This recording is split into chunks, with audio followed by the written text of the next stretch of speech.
to rescue the real estate market from all the junk mortgages, all the crooked loans, all of the financial fraud, instead of just letting the fraud go and throwing the guys in jail like other economists have suggested. I want to play a comment from the Nobel Prize-winning economist Joseph Stiglitz. We interviewed him recently. He was talking about the Federal Reserve and its attempts to inject liquidity into the U.S. economy. So the money isn't going into the American economy. Lending is actually below what it was in 2007. In a globalized economy, the money is looking for the best place to go. And where is it finding it? In the emerging markets. So the irony is that money that was intended to rekindle the American economy is causing havoc all over the world. Those elsewhere in the world say what the United States is trying to do is the 21st century version of beggar-than-neighbor policies that were part of the Great Depression. You strengthen yourself by hurting the others. You can't do protectionism in the old version of raising tariffs, but what you can do is lower your exchange rate. And that's what low interest rates are trying to do, weaken the dollar. The flood of liquidity abroad is trying to push the exchange rates abroad, and they're saying we can't allow that. That's economist Joe Stiglitz. Professor Hudson, your response. That was, I think, the best interview on your show that Professor Stiglitz has ever done. Last Saturday, I was in Germany at an economic meeting, and we were discussing this very interview there. And what they're pointing out is that in Europe, in Germany, and all of Europe, it's illegal for the central bank to finance government debt. All of Europe is being subjected to austerity now because of the way in which their constitution is written. So they're saying, wait a minute, when we run a deficit, we have to raise interest rates and impose austerity. And in the United States, they are doing just the opposite. They're lowering interest rates to buy us out. And the interview that Professor Stiglitz here was quite right. America is doing all of this. The Fed is doing this to cover up the huge fraud that he talks about. He's right. These people should be in jail, and you shouldn't bail them out. You're keeping the debt that was run out by the junk mortgages and the fraudulent lending. You're keeping that in place, pricing American labor out of the market and making it impossible for America to earn its way out of debt. So in Europe, they're saying, how can America ever repay these dollar debts that they're running up? They can't repay, and that's why the euro is going up against America. And that's why they say, we want to now talk to the BRIC countries, to China, to the third world, and move into a currency area with them and just isolate the dollar so they can't do the kind of financial warfare that they've been engaging in. Well, in terms of how countries can respond, one of the things that obviously a lot of the Asian countries did during the financial crisis in the late 1990s was currency controls, in essence trying to prevent foreign capital from either leaving or entering the country. Is that something that you envision some of these countries beginning to do? Yes, there's only one country that did that, and that was Malaysia under Prime Minister Tun Muhammad Mahathir.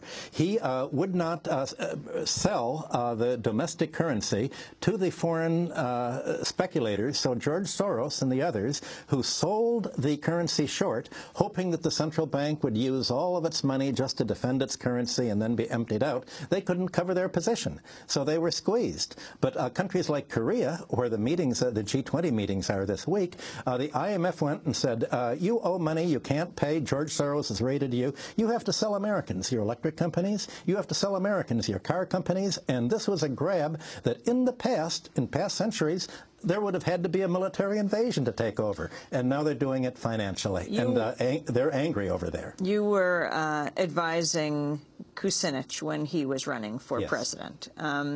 What do you think President Obama should do, and what do you think he did wrong, since people say it's the economy that took him down in the elections? He has always represented Wall Street's interest. His protector in the Senate was Joe Lieberman, and part of the Democratic Leadership Council. And during the last presidential campaign, he won because he said he was for change.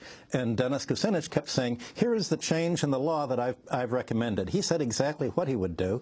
Mr. Obama never said what he would do, and it's obviously the case that he saw that the public wanted change. If you want to get elected, you say there's for change. But what he's turned into is the third Bush-Cheney administration. He's reappointed the worst of the Bush people, like Tim Geithner at the Treasury Secretary. He's kept on the most right wing of the Clinton people as his economic advisors. He is essentially in Wall Street's pocket, and that's not change at all. And that's why so many people were so disappointed. They believed that he was going to be for change, and he's a good speaker, but he had no intention of doing the change at all, as we now see. And he still has not come out and said that America needs anything except more debt, more bailouts for the banks.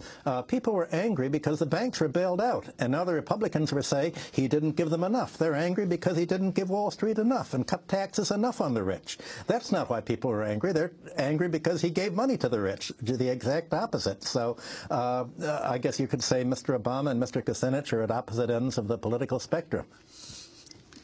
What should he do right now? What he should do is essentially bring the debts down to the ability to pay. He'd promised that he was going to renegotiate mortgages to the current value of housing. That would mean writing down housing by about 30%, so it could be affordable again. But he hasn't done that. In the government, he has prevented the state attorney generals from prosecuting financial fraud and from forcing the banks to renegotiate the mortgages down to what American consumers can afford. And Mr. Obama has blocked this, and so all 50... And also what the real value of those many of those properties are. Either the market price or the rental price. So essentially, people would pay to own a house pretty much what you'd pay to rent. That's the definition of equilibrium in economics. But right now they're paying much more on their mortgage than they could go and rent an apartment for, and they can't afford it. People are out of work, and the result is that there's a debt squeeze, and so that's why I said this is deflationary, not inflationary. What should be inflated are American wages, American living standards, tangible investment. Instead, what's inflated is debt and the financial sector at the expense of the production and consumption. What do you expect to happen at the G20 meeting that's coming up now? The same thing that happened 2 weeks ago. Absolutely nothing. They will all agree that the soup was very good, that the food was nice, and that they will have further discussions, but America will not get any of what it's asking for from them, because they're going to say, look, we're not going to let you create electronic keyboard credit and buy out our real estate and our industry and empty out our bank reserves like you did in the 1997 Asia crisis. That's never going to happen again, and the world is going to begin splitting into two currency blocks, the brick block and the dollar block.